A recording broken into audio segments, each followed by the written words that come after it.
let me just begin with questions for the speakers. They were great presentations, by the way, and it's very interesting because those of you who were here in 1995, you may remember that there were also 3 speakers, and each of the 3 speakers kind of, their topics corresponded in a way with what you were talking about. For instance, the first speaker then was Chua Beng Huat. And he was talking about the state, and he argued that in fact he had seen and was expecting to see an increasing of political space, and that the state seemed to be, in a sense, being reduced in its overbearing power.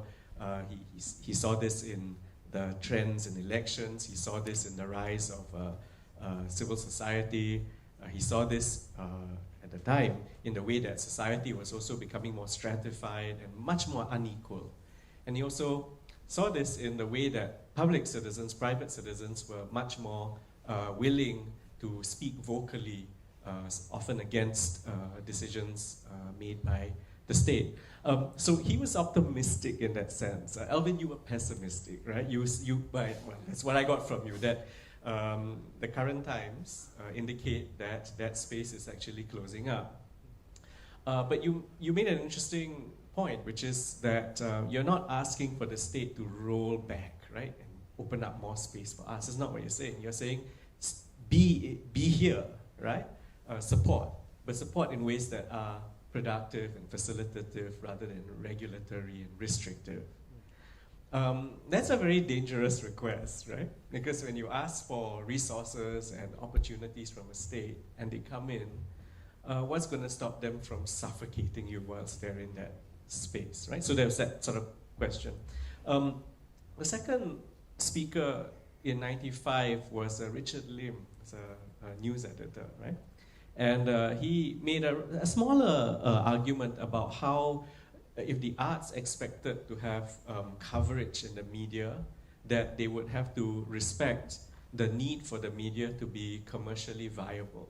So there was that commercial argument there, which Audrey, I think you also raised at a much bigger level, right? The opening of the arts and the possibilities that are presented to the arts as a result of treating the arts not as a hobbling kind of activity that requires state funding, but looking at it as an economically viable thing, that, you know, as a culture industry, as a creative economy, and then later as a creative city, right? And all the policies that go into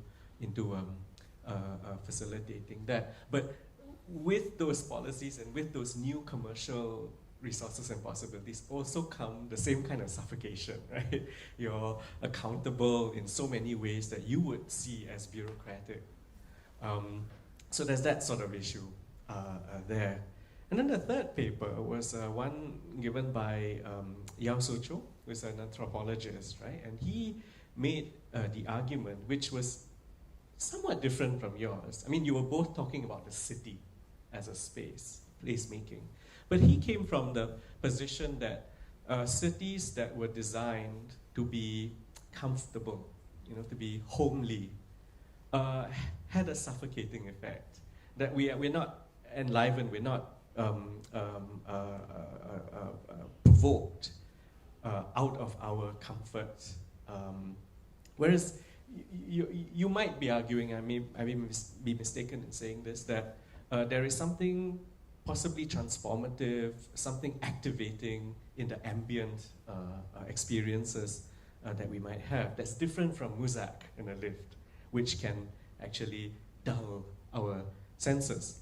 So the strong resonances here, and in all your 3 papers, I got the sense that a solution of a kind was community building or community engagement.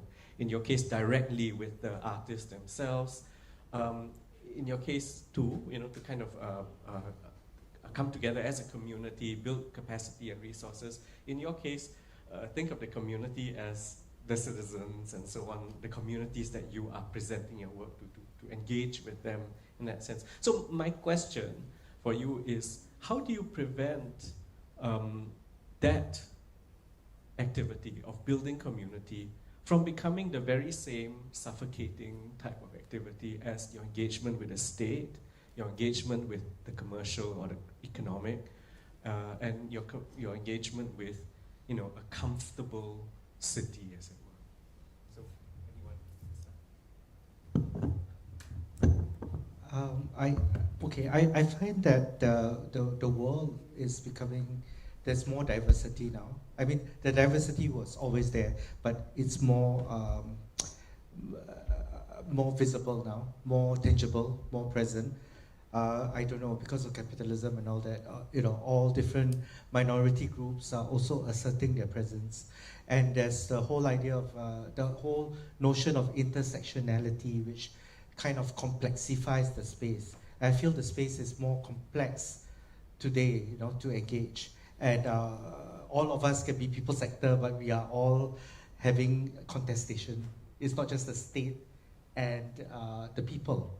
It's among the people also cannot, you know, have social cohesion, right?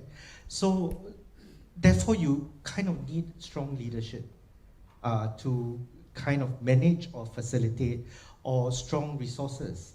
Yeah, so that's why I feel the state has to stay there, and we have to work with the state. But the state has to be enlightened and benign and generous and all that, you know, so that you can have the arm's length state funding and etc. But in reality, that's not the case, you see.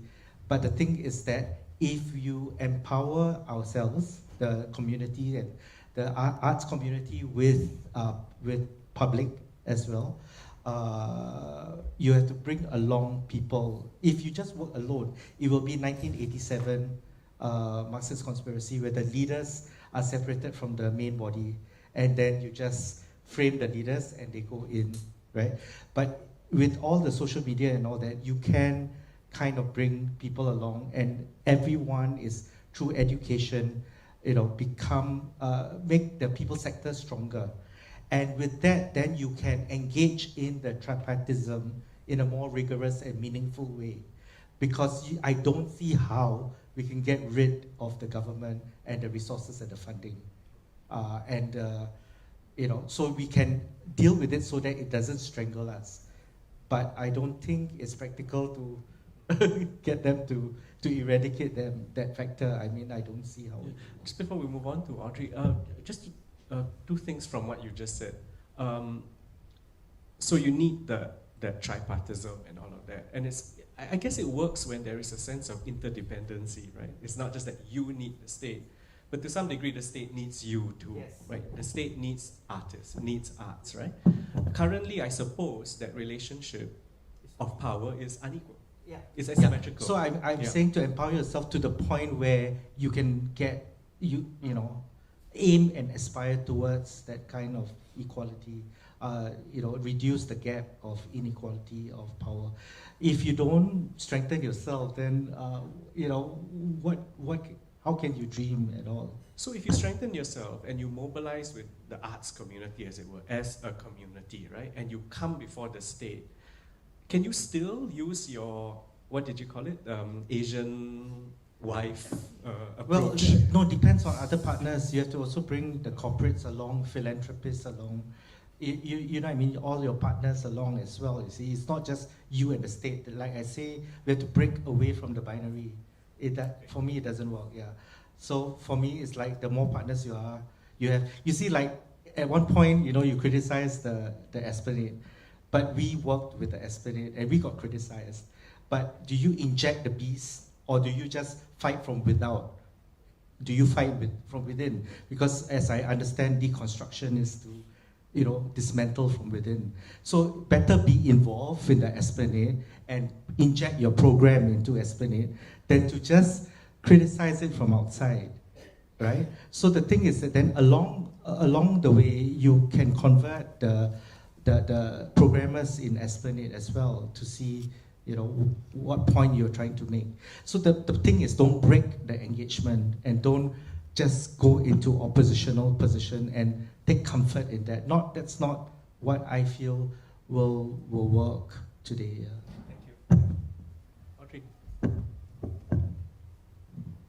think just maybe elaborating on what you said, we talk about tripartism. In the old days, we talked about the 3 Ps, did we not?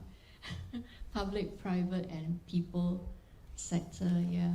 I think in Singapore, we do have the tendency to see the state as being all powerful, and yeah, you know, they are involved in every aspect of our lives. But like Alvin, I do believe in dialogue. And the thing is that the way power works is, you know, if you don't have a seat at the table, even to start a discussion, you're not there at all, right? Yeah, you're invisible. And there is also strength in numbers. So if you can marshal that many people, you might get a seat at the table. And the other way is, as Alvin said, you know, you go and work with those maybe state organizations. At least you get known, then they invite you to come and sit at the table. Of course, then people might say you're being co-opted, right? But then it is in a way like you can't win either way. But you then have to think about that. You know, what is your strategy and why? What's your purpose in being there and engaging with the state? And capacity building is absolutely important. And for me, I think now I'm also understanding more that we have to continually tell people what we are doing and how we are handling these kinds of engagements with the state, because a lot of these things happen behind closed doors. It's not very obvious, not very visible. And then you might meet younger activists or younger artists, and they don't know the history, they don't know what has been done and what has, you know, all of that. So you have to keep telling that, you know, telling those histories to the present generation and the next. So it's inspiring people to be part of this movement. And the optics from the state's point of view, though, when you come in as a community, I guess what you're saying is you come in with the purpose of showing trustworthiness and competence rather than power and strength, right? That is the message that you're sending when you... Is that true? Depends on what strategy you want to use. I mean, civil disobedience is a strategy, we know. In Singapore, it's visible, but then you might end up being excluded from any further conversation or not being taken seriously. But you have a number of strategies that you use. That's one. Working really closely with public partner is another one. But I also feel that if you ask me, like, how do we deal with a lot of problems now? I keep coming back to this. We have to be human. Yeah, we have to be human, and to understand that perhaps that we create and set up all these systems. We set up systems of governance. We set up systems of, you know, to remake places and precincts. We set up a system to support the arts and all that. For what? To what purpose? And can we do things differently? Sometimes you actually can. You know, you can do things differently because human beings can change. We make our own world, and sometimes we forget that. Thank you. Audrey. Okay, I think the earlier question was around how can we engage the community in such a way that we don't become too complacent and comfortable, right? Or even suffocating. Or suffocating. The community can force the individual to conform. Correct. Yeah. So I think you know, I very much share everybody's views around you know, Alvin talks about alternative positions and you know, dominance and opposition. They're not really binary, and we shouldn't really take on that active-passive, you know, kind of dichotomy. I think that's really unproductive, and in Singapore, dangerous for us, you know, to survive as well, because you'll be marginalized, you'll be excluded. You may even be incarcerated as well too. But I think the kind of active, passive, suggests that when we marginalized groups like artists have no agency, but I think we need to, seize the agency that we have, right? And, not to then the patriarchal model that you talk about, you're kind of passive or kind of vulnerable in relation to what? In relation to the state as the sovereign master. I don't think we should keep subjugating ourselves like that. I think we should open up new ways of thinking about interventions, and even new ways of enacting our marginality, enacting our vulnerability, ourselves as, or even artists as a kind of marginal community, right? So to think through how then, one of the strategies, and I completely agree with all the strategies that's been discussed, here you cannot operate outside the state. You can't even operate outside the corporate sector. You almost have to participate in all that so that you have a spot on the table before you can be listened to, right? So the kind of very pragmatic resistance, a lot of scholars have talked about that. I think that's really important to think through. When you have a seat at the table, then we can talk about structures of inequality that continues to subjugate artists, minority groups, and so on and so forth. But without a seat at the table, your voice is only ever going to be outside of any kind of discourse that is where the funding is, where the policy, the governance is. You've got to be in the institution to change the institution, right, firstly. And placemaking, back to what you're saying in Yao So Chao's way of thinking about placemaking as maybe it needs to be unhomely, it needs to be messy. Yes, placemaking cannot be top down, okay? But placemaking has many stakeholders: architects, town planners, URA, those big scale ones, including buildings, construction workers, and so on and so forth, right down to the way we participate in our own, kind of everyday placemaking. I want to put a chair outside my flat so I can sit in my common corridor. I want to put a pot plant, So placemaking is very official, also very subjugated as well, and we need to be able to recognize that.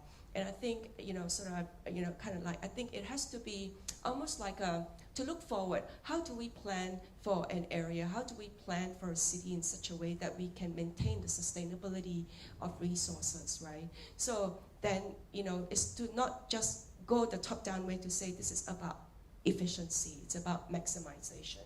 Then we have really this kind of very sanitized and very suppressed, place. But to say there is top down and then there's bottom up. We need to let bottom up to percolate up and then meet each other halfway.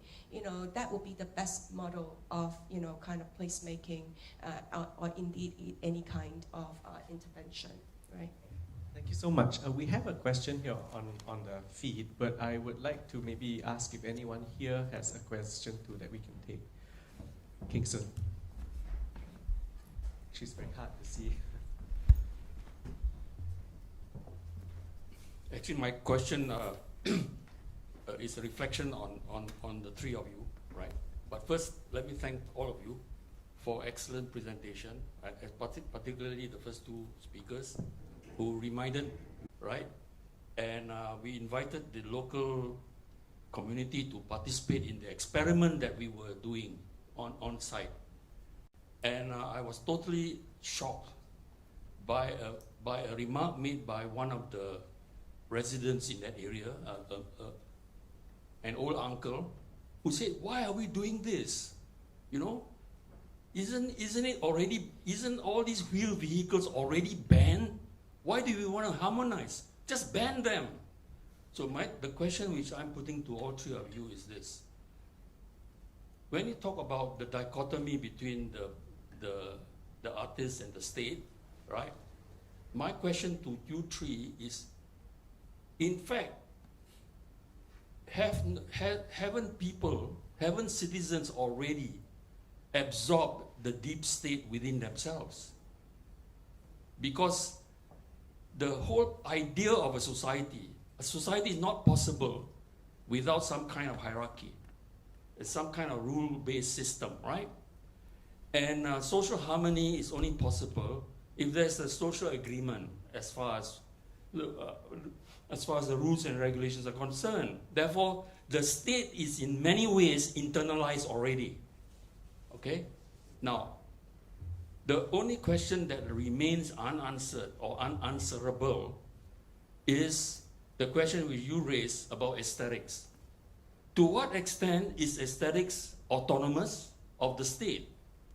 And if it is not autonomous of the state, then can you use the term aesthetic at all? In other words, the autonomy of expression at the primary level, right, cannot be subject to the secondary level, which is cultural, which is just a cultural construct, right, and ideological, which is a political construct.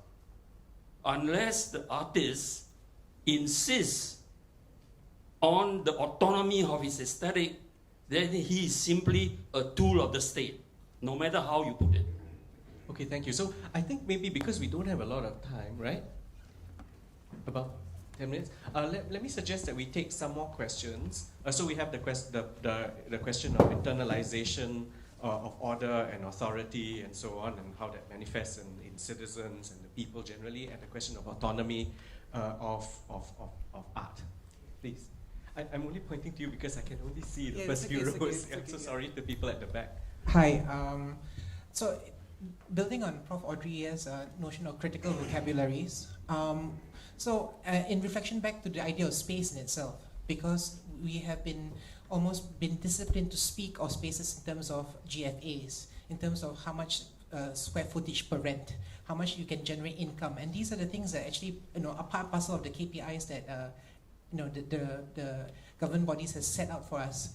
Have we done ourselves a disservice? Because the flip side of that is, have we been talking about the sort of spatial practices as argued by people like Lefebvre, in terms of nurturing cultures, nurturing professions, spaces where it's safe enough to be, for people to come in and to be mentored?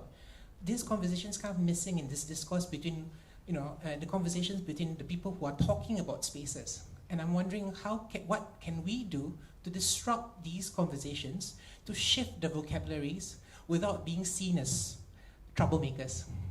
The way in which art can intervene in that new public management, neoliberal way of thinking about public value and the arts. Maybe we can harness to that question, this one that's come online too, specifically for Audrey. What criteria or maybe principles of operation can arts practitioners consider when taking placemaking into their practice that could provide a way forward in engaging the state? So let's take one more. I think there were hands at the back. Yes, please. Just thank you for your presentation. Just a simple question on private sources of funding. What has the state done to encourage that?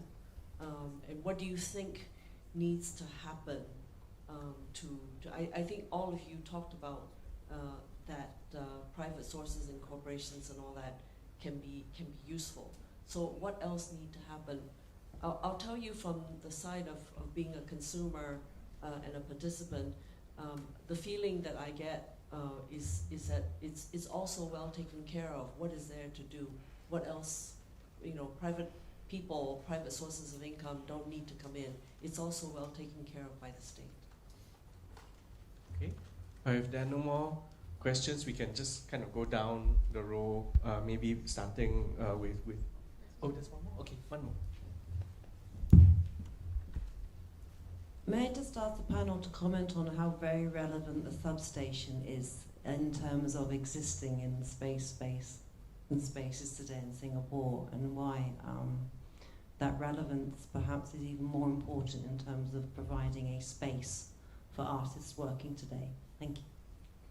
So you can pick whichever ones you want to address. I will go down.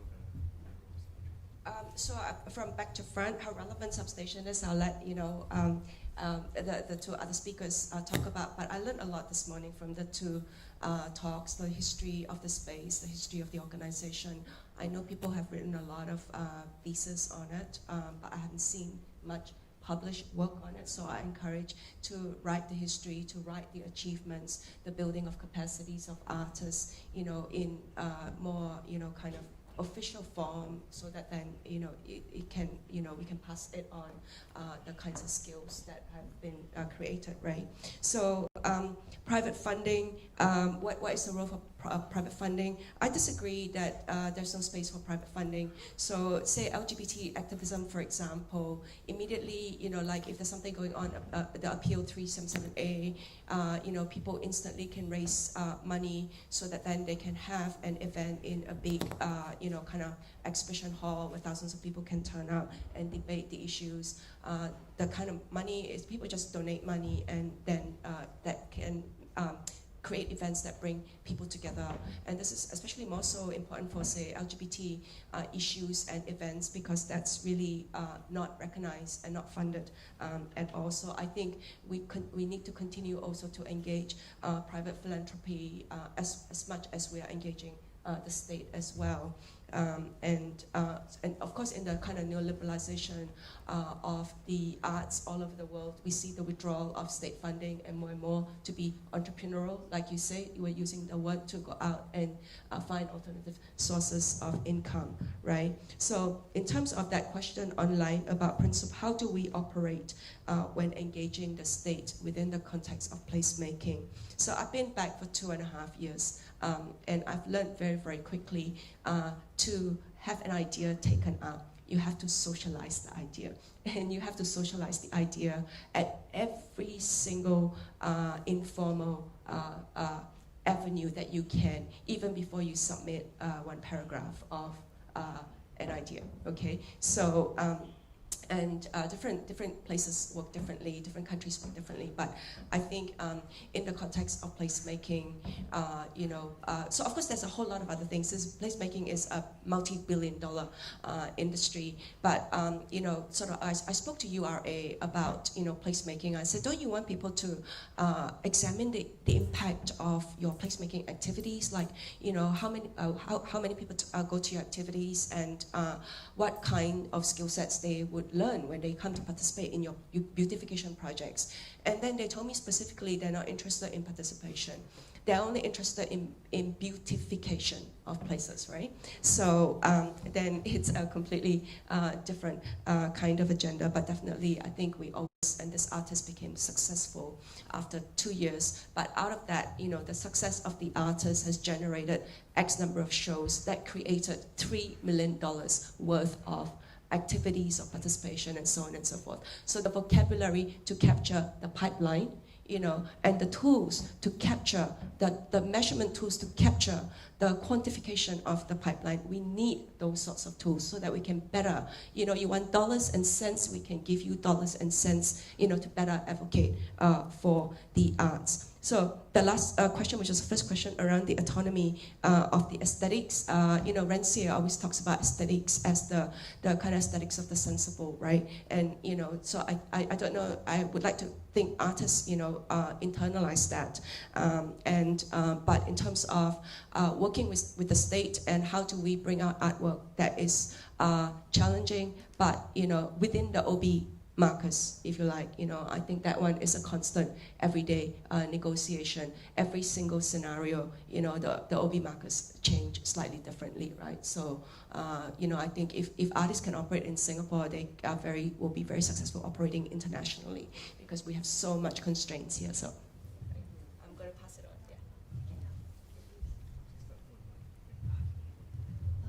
Yeah. So just to pick up about KPIs.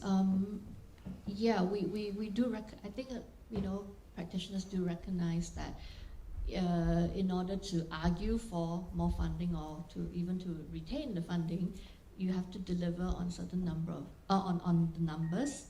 But I think there is also a danger of us speaking too much that language of the numbers.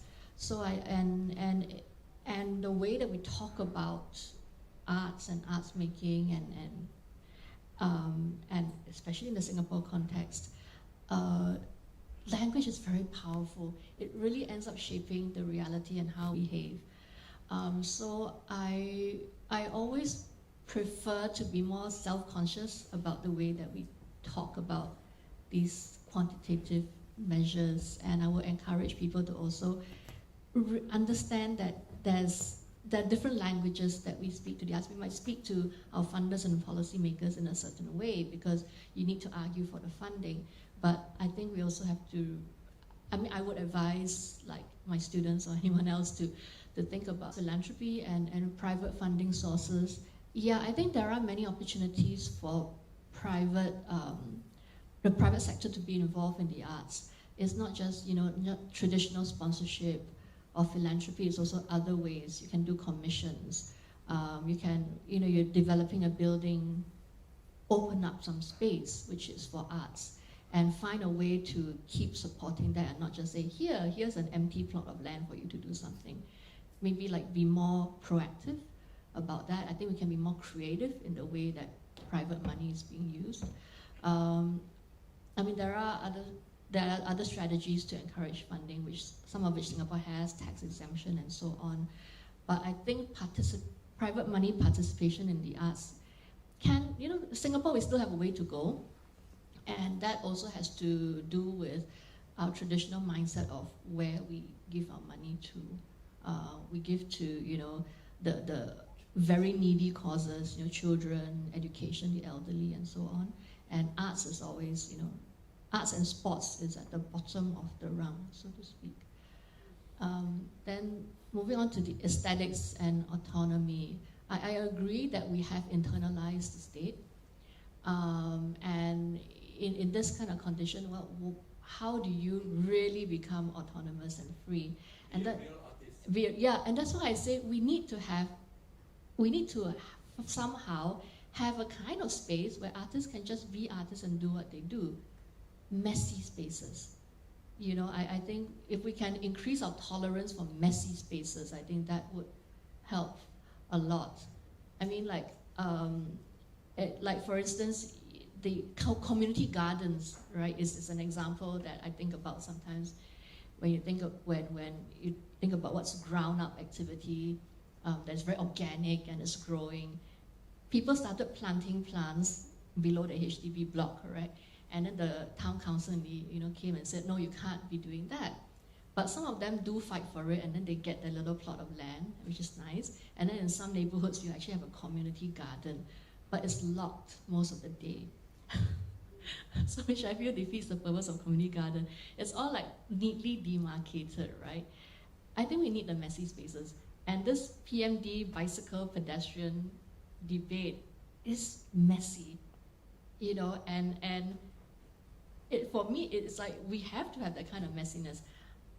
I get annoyed when, bicycles are trying to get me off the pavement, but in some sense, I also tolerate it because they have, if they have to take that bicycle to bring their kid to childcare, okay, fine, I'm going to live with that.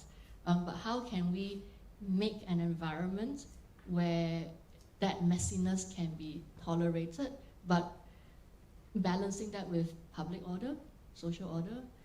Difficult, maybe impossible, but I think in Singapore we can be more tolerant of messiness.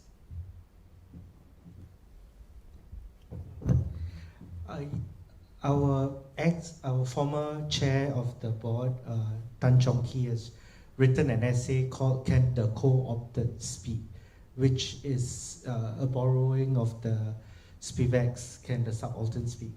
And in there he explores the idea that in Singapore, let's start from everybody is co-opted, because then it's more realistic. And then we can discuss from there, how do we work and how do we negotiate for autonomy. And I do believe in that, because from there then you can start working. As for people who have already internalized the state philosophy and ideology, that is what Augusta Boal called cops in the head. And that does happen. Even artists have that, right? They have internalized the state. The thing is, if we are complicitous, then we have to implicate ourselves. What are we doing about it? We have to have more of these forums and more of these conferences. We have to dialogue more rigorously. That's what I mean by can we work across our own differences, our own diversity. We ourselves are asserting our own individuality, each group, each ethnicity, and each entity is already in contestation. Yeah, so don't have to talk only about the state being internalized. We ourselves have difficulties trying to find the vocabulary to work across our own differences. So that's why I find that there's such a need there, that where can we develop our capacity to work across our differences? We are a pragmatic society. What we do is that after a project, we say, don't work with him anymore. That's what we do. We just, again, echo chamber, and then further atomization. You think the government is not using that, the divide and rule, even further? So we have to be smarter than that, right? We have to be above what they're doing to us. And that means we have to empower ourselves. We have to give ourselves the tools, like what Audrey was saying. What are these tools? Because if you don't help yourself, and you just say, resoundingly, be a better artist, be a true artist, what does that mean? What does that translate to? That translates very, practically that we have to do a lot of work on ourselves and with ourselves. Because, I can't go on just sprouting idealism. I have to really do the work. And in doing the work, we can be transformative. That's what I mean by Robin Hood, okay? We get the money because our grants are filled up very efficiently by our general manager and Harish Sharma. Both of them like to fill up grant forms. We submit 1 week before the deadline.